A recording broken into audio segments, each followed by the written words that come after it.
السلام علیکم ورحمۃ اللہ تعالی وبرکاتہ۔ نحمده ونصلي ونسلم على رسوله الكريم، اما بعد فاعوذ باللہ من الشیطان الرجیم، بسم اللہ الرحمن الرحیم۔ ان اللہ وملائکتہ یصلون علی النبی یا ایہا الذین آمنوا صلوا علیہ وسلموا تسلیما۔ اللہم صل علی سیدنا ومولانا محمد معدن الجود والکرم وآلہ الکرام وابنہ الکریم وبارک وسلم صلاۃ وسلاما علیک یا رسول اللہ صلی اللہ تعالی علیہ وسلم۔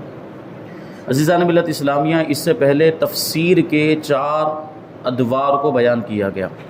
پہلا دور حضور پاک صلی اللہ علیہ وسلم کا، صحابہ کرام کا، پھر صحابہ کرام نے جو تابعین سے قرآن پاک کی تفسیر بیان کی اس کا دور، پھر تبع تابعین کا دور اور اس کے بعد کا دور، یہ ادوار بیان کیے گئے تھے۔ اب یہاں سے قرآن پاک کی تفسیر اور تعویل کی تعریف بیان کرتے ہیں کہ تفسیر کہتے کسے ہیں اور تعویل کسے کہتے ہیں، اور ان دونوں میں فرق کیا ہے، تفسیر اور تعویل میں فرق کیا ہے۔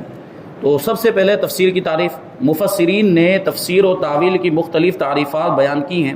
ان میں سے تفسیر کی ایک تعریف یہ ہے کہ قرآن مجید کے وہ احوال بیان کرنا جو عقل سے معلوم نہ ہو سکے، بلکہ ان میں نقل کی ضرورت ہو، یعنی کسی روایت کی ضرورت ہو، حضور کے کسی ارشاد اور حدیث کی ضرورت ہو، صحابہ کرام کے اقوال کی ضرورت ہو، یا تابعین اور تبع تابعین کے اقوال کی ضرورت ہو، آدمی اپنی طرف سے بیان نہ کر سکے، اسے تفسیر کہتے ہیں۔ جیسے آیات کا شان نزول کہ کون سی آیت کب نازل ہوئی، مکے میں نازل ہوئی، مدینے میں نازل ہوئی، اور کس موقع پر نازل ہوئی، اس کا پس منظر، پیش منظر، اس کا بیک گراؤنڈ کیا ہے، یہ ساری باتیں کسی کے بتائے بغیر معلوم نہیں ہو سکتی۔ یا آیت کا ناسخ و منسوخ ہونا بیان کرنا کہ کون سی آیت پہلے کی، کون سی آیت بعد کی ہے، اور کون سی آیت نے کون سی آیت کے حکم کو منسوخ کر دیا یعنی ختم کر دیا، اس کی مدت کے اختتام کو بیان کر دیا۔ بعض آیتیں قرآن مجید کے اندر ایسی ہیں کہ جن کی تلاوت کی جاتی ہے لیکن ان پر عمل نہیں کیا جا سکتا، کیونکہ قرآن ہی کی بعض دوسری آیتوں نے اس کے حکم کو منسوخ کر دیا، یعنی اس کا جو حکم تھا اس کی مدت کو بیان کر دیا کہ پہلے والی آیت پر یہیں تک عمل کرنے کی اجازت تھی، اب یہ دوسری والی آیت پر عمل کیا جائے گا۔ تو دوسری والی آیت کو ناسخ کہا جاتا ہے، پہلی والی آیت کو منسوخ کہا جاتا ہے۔ تو ان چیزوں کا علم بھی یہ نقل کے ذریعے سے ہی معلوم ہوتا ہے۔ تعویل قرآن کی ایک تعریف یہ ہے کہ قرآنی آیات کے مضامین، کہ قرآن میں کیا فرمایا گیا، ان کی آیتوں میں کیا فرمایا گیا، اور ان کی باریکیاں بیان کی جائیں۔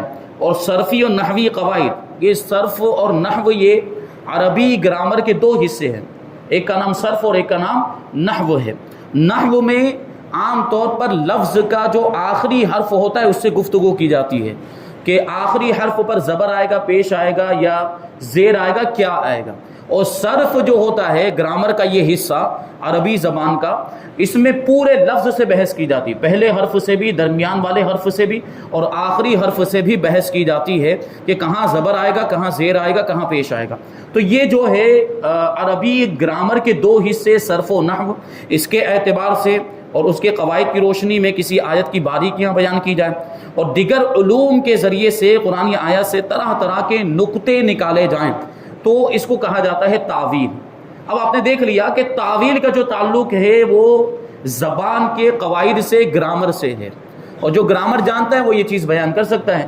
تو اس میں نقل کی ضرورت نہیں ہوئی، اس میں کسی حدیث کی، کسی روایت کی ضرورت نہیں ہوئی، جو زبان کا جاننے والا ہے وہ یہ نکات بیان کر سکتا ہے۔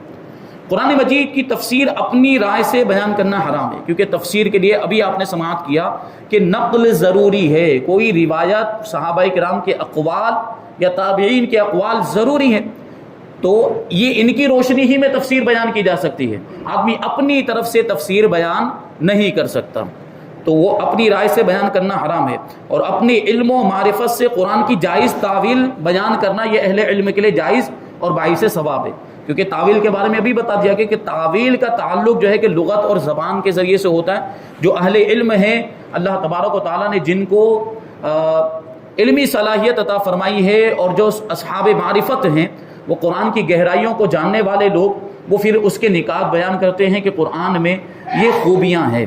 حضرت علامہ سلیمان جمل رحمۃ اللہ تعالی علیہ فرماتے کہ شرائط کے ساتھ تعویل بالرائے، یعنی اپنی رائے سے تعویل کے جواز جو ابھی بیان کیا گیا کہ تعویل جو ہے اپنی رائے سے بیان کی جا سکتی ہے، لیکن تفسیر اپنی رائے سے بیان نہیں کر سکتے. یعنی رائے سے تفسیر کے ناجائز ہونے میں، تعویل کے جائز ہونے میں اور تفسیر کے ناجائز ہونے میں، اپنی رائے سے تفسیر کے ناجائز ہونے میں راز یہ ہے کہ تفسیر تو اللہ تعالیٰ پر گواہی دینا ہے اور اس بات کا یقین کرنا ہے کہ اللہ تعالیٰ نے اس کلمے سے یہی مراد دیا ہے، یہی معنی مراد دیا ہے. دیکھیے اگر ہمیں معلوم نہیں ہے، ہمارے پاس کوئی روایت موجود نہیں ہے اور صحابہ کرام کے اقوال بھی موجود نہیں، تابعین کے اقوال بھی موجود نہیں، اس کے باوجود ہم کسی آیت کی تفسیر بیان کرنے لگ جائیں اور ہم یہ کہیں کہ اللہ تبارک و تعالیٰ نے اس آیت کریمہ سے یہ معنی مراد دیا ہے اور حقیقت میں وہ معنی مراد نہیں ہے، اللہ تبارک و تعالیٰ کی مراد کچھ اور ہے، تو یہ تو جھوٹ ہو جائے گا نا، اللہ تبارک و تعالیٰ پر جھوٹی گواہی دینا ہو جائے گا. اس لیے اپنی رائے سے تفسیر بیان کرنا یہ حرام ہے اور یہ بغیر بتائے ہوئے جائز نہیں ہے تفسیر. اسی لیے امام حاکم رحمۃ اللہ تعالی علیہ نے فیصلہ کر دیا کہ صحابی کی تفسیر مرفوع حدیث کے حکم میں ہے.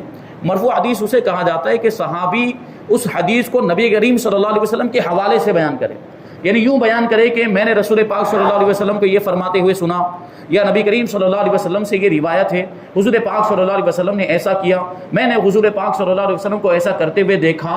تو یہ ساری جو حدیثیں ہوتی ہیں ان کو مرفوع حدیث کہا جاتا ہے، جن میں صحابی حضور کے حوالے سے کوئی بات بیان کرتے ہیں. تو اگر صحابی تفسیر بیان کرے اور اس پہ جزم کرے تو اس کا مطلب یہ ہوتا ہے کہ صحابی جب بیان کر رہا ہے تو ظاہر سی بات ہے صحابی نے حضور سے سنا ہوگا تبھی تو بیان کر رہے ہیں. تو صحابی کی جو روایت ہوگی یا جو تفسیر ہوگی وہ مرفوع حدیث کے حکم میں ہوگی.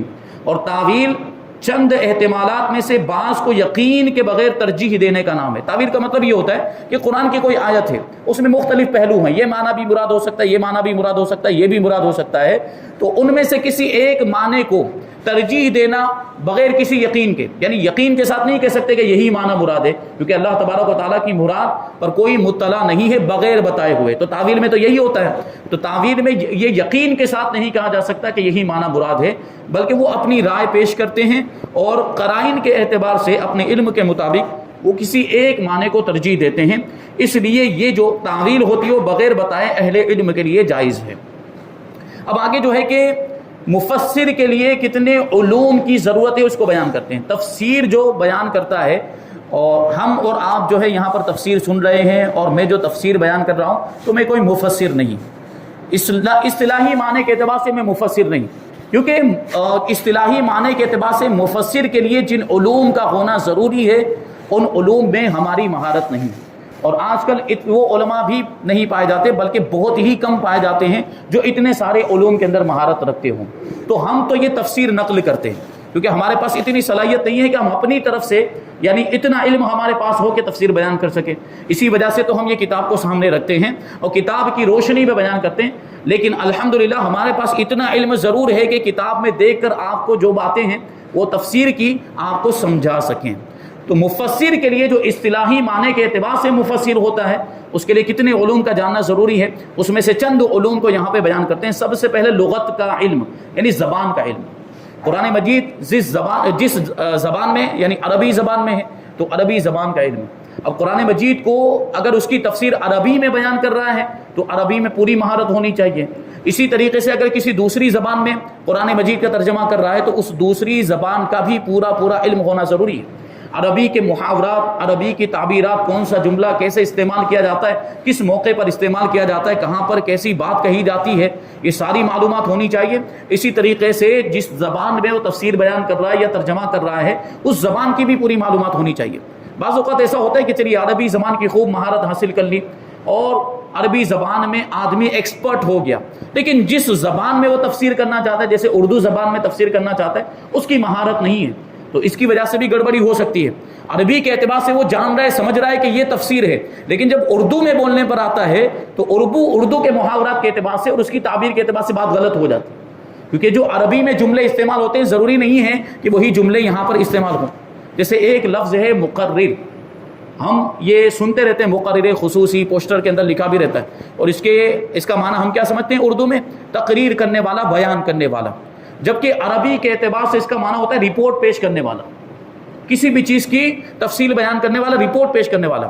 تو اب اگر جو ہے کہ یہ مقتدر کا لفظ ہم عربی میں استعمال کر لیں اور وہ معنی مراد لیں جو ہم اردو میں مراد لیتے ہیں تو یہ غلط ہو جائے گا، اور یا اس لفظ کو ہم اردو میں استعمال کریں اور وہ معنی مراد لیں جو عربی میں ہوتا ہے تب بھی غلط ہو جائے گا۔ اس وجہ سے دونوں زبانوں کا جاننا یہ تفسیر کے لیے ضروری ہے۔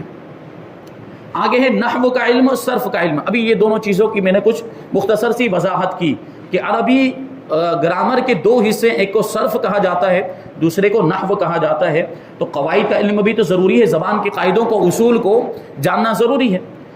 چوتھے نمبر پر اشتقاق کا علم۔ عربی زبان کی ایک خصوصیت یہ بھی ہے کہ بعض الفاظ سے بنتے ہیں، کون سا لفظ کون سے لفظ سے بنتا ہے یہ معلومات ہونی بھی ضروری ہے تفصیل بیان کرنے کے لیے۔ جیسے کہ مثال کے طور پر ایک لفظ ہے ضربہ۔ ضربہ کا معنی ہوتا ہے مارنا۔ اب یہ ضربہ ضربن سے بنا ہے اور ضربہ کا معنی ہوتا ہے اس نے مارا۔ اسی سے ایک لفظ بنا ہے ضاربن، مارنے والا۔ اسی سے ایک لفظ بنا ہے مضروبن، جس کو مارا گیا ہو۔ یہ ساری معلومات ہونی چاہیے کہ کون سا لفظ کس سے بنا ہے اور کون سے لفظ کا مادہ کیا ہے۔ کچھ حروف ایسے ہوتے ہیں جن کو مادے کے حروف کہا جاتا ہے، وہ اب وہ لفظ آگے تبدیل ہوتا رہے لیکن وہ حروف جو ہے وہ مادے کے جو حروف ہوں گے وہ اس میں ہمیشہ پائے جائیں گے۔ یہ عام طور پر 3 حروف ہوتے ہیں جو مادے کے حروف، جیسے ضرب، ضاد، را، با، یہ حروف اصلی کہا جاتا ہے ان کو، اور یہ اس میں ہر جگہ پائے جائیں گے۔ تو یہ اشتقاق ہوا۔ اشتقاق کا مطلب ایک لفظ سے دوسرے لفظ کا بننا اور اس کی پوری معلومات۔ معانی، بیان اور بدیع کا علم، یہ جو تینوں چیزیں ہیں معانی، بیان اور بدیع، اس کا تعلق فصاحت و بلاغت سے ہوتا ہے، کیونکہ قرآن مجید انتہائی فصاحت و بلاغت پر مشتمل یہ کلام ہے۔ اور فصاحت و بلاغت کا مطلب ہوتا ہے کہ کلام کی خوبیاں، کلام کو مختلف انداز میں اور نرالے اچھوتے انداز میں اس طرح پیش کرنا کہ سامنے والا سن کر تعجب میں پڑ جائے، یہ کلام کتنا بہترین کلام ہے، کتنا اچھا کلام ہے۔ عرب کے جو لوگ تھے وہ ان ساری چیزوں کے اندر بڑی مہارت رکھتے تھے، فصاحت و بلاغت کے اندر۔ تو قرآن مجید بھی اسی انداز میں ان کی فصاحت و بلاغت کے جواب کے طور پر نازل کیا گیا۔ اور قرآن مجید کی فصاحت و بلاغت یہ ایسی فصاحت و بلاغت ہے کہ عرب والوں کے پاس بھی قرآن مجید کی فصاحت و بلاغت کا جواب نہیں ہے۔ تو یہ علم بھی ہونا ضروری، کیونکہ فصاحت و بلاغت کا مطلب یہ ہوتا ہے کہ کہیں پہ کچھ بولا جاتا ہے اور کچھ مراد لیا جاتا ہے۔ جیسے کہیں پر، جیسے مثال کے طور پر اگر کوئی شخص کہے کہ میں قسم کھاتا ہوں کہ اس درخت سے نہیں کھاؤں گا، تو ایک معنی ہوا کہ حقیقت میں درخت کے پتے یا درخت کا جو تنا ہوتا ہے وہ کھانا، یہ اس کا حقیقی معنی ہوا۔ اگر کسی نے کہا کہ میں اس درخت کو نہیں کھاؤں گا تو اس کا مطلب ہے کہ اس کے تنے کو کھانا یا اس کے پتے کو، اس کی ڈالیوں کو ڈائریکٹ کھا لینا، جبکہ یہاں پر اس کا ایک مجازی معنی ہے۔ اس کا ایک مجازی معنی ہے کہ عام طور پر جب یہ بولا جاتا ہے کہ میں اس درخت سے نہیں کھاؤں گا تو اس سے مراد ہوتا ہے کہ اس کا میں پھل نہیں کھاؤں گا۔ تو یہ دیکھیں مختلف معنی ہوئے کہ نہیں، ایک حقیقی معنی ہو گیا اور ایک مجازی معنی ہو گیا۔ تو یہ سب چیزوں کا جاننا بھی انتہائی ضروری ہے۔ قراءتوں کا علم ہونا بھی ضروری ہے۔ قرآن مجید جو مختلف قراءتوں میں نازل ہوا، 7 قراءتیں اس کی متواتر ہیں، اور اس کے بعد 3 قراءتیں مشہور ہیں، اور اس کے بعد جو قراءتیں ہیں وہ شاذہ ہیں۔ تو ان ساری قراءتوں کا بھی علم ہونا چاہیے کہ کون سا لفظ کیسے کیسے پڑھا گیا اور کس طرح پڑھا جائے تو اس کا کیا معنی ہوگا۔ اصول دین کا علم، دین کے اصول، قرآن و حدیث وغیرہ کا علم۔ اصول فقہ کا علم، جو شریعت کا جو علم ہے، مسائل کا، احکام کا جو علم، اس کو فقہ کہا جاتا ہے۔ اس کے جو اصول ہیں وہ 4 اصول بیان کیے جاتے ہیں: کتاب، سنت، اجماع، یعنی مجتہدین کا اجماع، اور قیاس، مجتہد کا قیاس۔ یعنی اگر کوئی مسئلہ قرآن و حدیث کے اندر مل جاتا ہے تو اس پر عمل کیا جائے گا، اور اگر قرآن و حدیث کے اندر موجود نہیں تو صحابہ کرام یا مجتہدین اعظام کسی بات پر اجماع کر لیتے ہیں، اتفاق کر لیتے ہیں، تو اس پر عمل کرنا بھی ضروری ہوتا ہے۔ اور اگر کوئی مسئلہ قرآن میں بھی نہیں، حدیث میں بھی نہیں، اور اس پر اجماع بھی نہیں ہوا ہے تو مجتہد غور و فکر کرتا ہے کہ اس کا حکم کیا ہونا چاہیے، اس کو قیاس کہا جاتا ہے۔ یہ ساری چیزوں کا علم ہونا بھی ضروری ہے۔ اسباب نزول کا علم ہونا بھی ضروری ہے کہ کون سی آیت کس موقع پر نازل ہوئی ہے، اس کا بیک گراؤنڈ کیا ہے، اس کا پس منظر کیا ہے۔ ناسخ اور منسوخ کا علم ہونا بھی ضروری۔ ناسخ اور منسوخ کی تھوڑی سی تفسیر میں نے بھی بیان کر دی۔ مجمل اور مبہم کی تفسیر پر مبنی احادیث کا علم بھی ضروری۔ قرآن مجید کے اندر بہت سی ایسی آیتیں ہیں جو مختصر طور پر بیان کی گئی، اس کی تفسیر حدیثوں کے اندر آئی ہے، اور بہت سی ایسی آیتیں ہیں جو مبہم بیان کی گئی، یعنی ان میں پوشیدگی ہے، ان میں اخفا ہے، کہ پورے طور پر اس کا معنی سمجھ میں نہیں آتا تو اس کی وضاحت جو ہے وہ حدیثوں کے اندر موجود ہے. تو ایسی حدیثوں کا علم ہونا بھی ضروری ہے جن میں قرآن کی تفسیر بیان کی گئی ہے. تو ان علوم کو سامنے رکھتے ہوئے ان خواتین اور حضرات کو اپنے طرز عمل پر بڑی سنجیدگی کے ساتھ غور کرنے کی حاجت ہے. جو قرآن مجید کا صرف اردو ترجمہ اور تفاسیر کی اردو کتابیں پڑھ کر ترجمہ اور تفسیر کرنا اور اس کے معانی اور مطالب بیان کرنا شروع کر دیتے ہیں، یہ ایسا نہیں ہوتا. ان علوم کی مہارت ہونی ضروری ہے تفسیر بیان کرنے کے لیے. ٹھیک ہے، یہ بہت خطرناک اقدام ہے جو ایسا کرتے ہیں. یعنی کوئی ایک کتاب اردو کی اٹھا دی جس میں اردو ترجمہ قرآن مجید کا ہے یا اردو تفسیر بیان کی ہے اور اس کو لے کر جو ہے کہ تفسیر بیان کرنا شروع کر دیا. تو کبھی کبھی ایسا کرنے کی وجہ سے ان سے غلط باتیں بھی بیان ہو جاتی. جب پورے طور پر بات سمجھ میں نہیں آئے گی اس کے باوجود آدمی بیان کرے گا تو ہو سکتا ہے کہ اس سے کوئی غلطی ہو جائے. تو یہ بہت خطرناک چیز ہے. اسے یوں سمجھیے کہ اگر کوئی شخص خود سے میڈیکل کی کتابیں پڑھ کے اپنا کلینک کھول لے، میڈیکل سائنس کا علم جو اس کی کتابیں ہوتی ہیں اس نے کورس نہیں کیا، اس نے ٹریننگ نہیں لی اور صرف کتابیں پڑھ کے اپنا دواخانہ کھول لیا اور لوگوں کا علاج کرنا شروع کر دیا، تو دیکھیے یہ طب جو ہوتا ہے، میڈیکل سائنس جو ہوتا ہے، اس کے لیے ٹریننگ بہت زیادہ ضروری ہوتی ہے. کسی ماہر ڈاکٹر کی نگرانی میں رہ کر ایک عرصہ گزارنا پڑتا ہے، تب جا کر اس کے اندر مہارت آتی ہے علاج کرنے کی اور مریضوں کو دیکھنے کی. اور وہ جو بیماریاں ہوتی ہیں ان کو جو ہے کہ اندازہ لگانا اور ان کو معلوم کرنا، ان کی تحقیق و تفتیش یہ بہت زیادہ ضروری ہوتی ہے. لیکن یہ سب ہوتا ہے ٹریننگ کے بعد. تو اگر کوئی کتابیں پڑھ کر اپنا کلینک کھولے اور مریضوں کا علاج کرنا اور ان کا آپریشن کرنا شروع کر دے تو اس کا نتیجہ کیا ہوگا آپ خوب جانتے ہیں. اسی طرح بلکہ اس سے کہیں زیادہ نازک قرآن مجید کے ترجمے اور تفسیر کا معاملہ ہے کہ اس میں اللہ تعالیٰ کے کلام کا معنی و مفہوم اور اس کی مراد بیان کرنی ہوتی ہے. اور یہ کام سیکھے بغیر کرنا اور علم کے بغیر کرنا یہ جہنم میں پہنچا دے گا. کیونکہ اگر علم نہیں ہے، تفسیر کے بارے میں معلومات نہیں ہے اور پھر بھی بیان کر رہے ہیں تو غلط بھی ہو جائے گا. جب غلط ہوگا تو اللہ پر جھوٹ باندھنا پایا جائے گا اور جو اللہ پر جھوٹ باندھے اس کا ٹھکانہ جہنم ہے. اس لیے اگر کسی کو تفسیر بیان کرنے کا شوق ہے تو اسے چاہیے کہ باقاعدہ علوم دینیہ سیکھ کر اس کا اہل بنے. امام حسن بصری رضی اللہ تعالیٰ عنہ فرماتے ہیں اجمیوں کو اس بات نے ہلاک کر دیا کہ ان میں سے کوئی قرآن مجید کی آیت پڑھتا ہے اور وہ اس کے معانی سے جاہل ہوتا ہے، یعنی اس کے معنی کو نہیں جانتا ہے، تو وہ اپنی اس جہالت کی وجہ سے اللہ تعالیٰ پر افترا باندھنا شروع کر دیتا ہے. کیونکہ ظاہر سی بات ہے جب قرآن کے معانی اور مطالب اس کو معلوم نہیں ہے پھر بھی وہ تفسیر بیان کر رہا ہے، یعنی وہ اپنی طرف سے بیان کر رہا ہے. اور جب وہ اپنی طرف سے بیان کرے گا تو جھوٹ بھی بیان کر دے گا، ایسی باتیں بھی بیان کر دے گا جو قرآن و حدیث کے خلاف ہے، جو اللہ کی مراد نہیں ہے. تو اس سے افترا لازم آئے گا، یعنی اللہ پر جھوٹ باندھنا لازم آئے گا اور اس کی وجہ سے آدمی جہنم کا مستحق قرار پائے گا. رسول پاک صلی اللہ علیہ وسلم فرماتے ہیں کہ جس شخص نے قرآن مجید میں بغیر علم کے کچھ کہا اسے اپنا ٹھکانہ دوزخ سمجھ لینا چاہیے.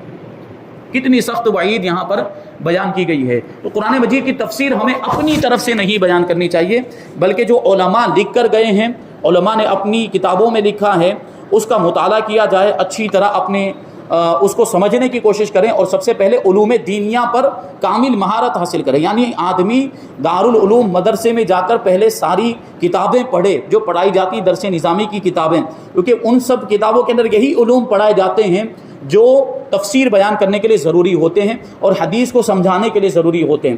وہ علوم سیکھے اور ان کا علم حاصل کرے، اس کے بعد جا کر اس کو تفسیر بیان کرنے کی اجازت ہو سکتی. وہ بھی جو محققین کی کتابیں، جو گزرے ہوئے اسلاف بزرگان دین مفسرین کے جو کتابیں ہیں ان کی روشنی ہی میں بیان کر سکتا ہے کہ فلاں تفسیر کے اندر یہ لکھا ہوا ہے، فلاں تفسیر کے اندر یہ لکھا ہوا، فلاں بزرگ نے یہ لکھا، فلاں عالم دین نے یہ لکھا، فلاں مفسر نے یہ لکھا ہے.